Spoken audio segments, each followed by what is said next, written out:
Hello everyone, welcome you arts academy triple A and my name is Ankur Verma.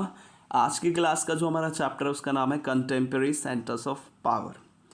इसी के चलते जो हमारा टॉपिक चल रहा है उसका नाम है यूरोपियन यूनियन। आज हम पिक्चर के बारे में डिस्कस कर रहे हैं और ये पिक्चर मैं आपको एक बार दिखा देता हूँ क्या क्या चीज़ें बनी हुई है। जैसे कि यहाँ पे ये आइस है और उसके साथ साथ यहाँ पर ये क्या है, एक शिप है।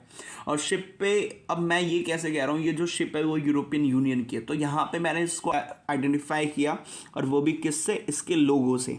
तो यहाँ पे आपको पता है ये स्टार्स बने हुए दिख रहे हैं और हमने ये स्टार्स यूरोपियन यूनियन के फ्लैग के में भी देखा है। तो ये शिप है, इसको कंपेयर किया गया है यूरोपियन यूनियन से।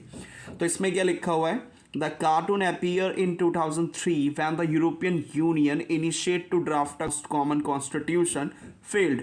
Why does the cartoonist use the image of the ship Titanic to represent EU? अब इसमें क्या होता है कि जो ये कार्टून है ये अपीयर किया 2003 में, मतलब कि बेसिकली इस कार्टून की बात करें तो ये इस कार्टून में मेन रिप्रेजेंट करने की कोशिश की जा रही है कि यूरोपियन यूनियन ने 2003 में एक इनिशिएट लिया, एक कदम उठाया कि वो यूरोपियन यूनियन जितने भी मेंबर्स हैं उन सभी के लिए एक कॉमन कॉन्स्टिट्यूशन बना सके। बट वहाँ पे आपको पता है स्पेक्टिसिज्म की वजह से वहाँ पर उस चीज़ को एक्सेप्ट नहीं किया गया। दैट मीन्स कि सारी की सारी कंट्रीज़ ने उस चीज़ को एक्सेप्ट नहीं किया कि उन सभी के लिए एक जैसा कॉन्स्टिट्यूशन हो। तो इस वजह से जो कार्टूनिस्ट है उसने क्या किया, उसने कंपेयर किया यूरोपियन यूनियन को एक टाइटैनिक के थ्रू। आपको इतना तो पता ही है कि टाइटैनिक एक शिप थी और उसके साथ साथ वो क्या हो गई थी, डूब गई थी। ठीक है, ऐसे ही यहाँ पे आइस आई थी जिससे वो टकराया था और टकराने के बाद वो क्या हो गया, में डूब गई।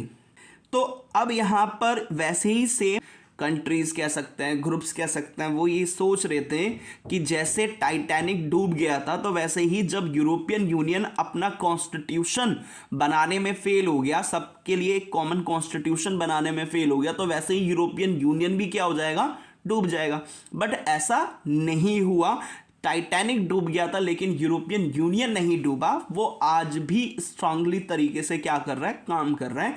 बेशक कोई चीज़ में वहाँ पे ड्रॉबैक्स हो सकते हैं लेकिन पूरी तरीके से यूरोपियन यूनियन में ड्रॉबैक्स नहीं है। कुछ कमियां हैं, कुछ चीज़ें हैं जो अदर कंट्रीज़ जो यूरोपियन यूनियन का पार्ट है उनको मेन प्रेफर नहीं है। बट लेकिन फिर भी यूरोपियन यूनियन एक बहुत अच्छी तरीके से काम करने वाली ऑर्गेनाइजेशन है यूरोप की। इसमें क्वेश्चंस क्या पूछ सकता है, क्वेश्चंस ये पूछ सकता है ये शिप किसको इंडिकेट कर रही है। तो आपको पता होना चाहिए ये शिप जो है यूरोपियन यूनियन को इंडिकेट कर रही है। तो होपफुली आपको ये पिक्चर समझ में आई होगी। Thank you.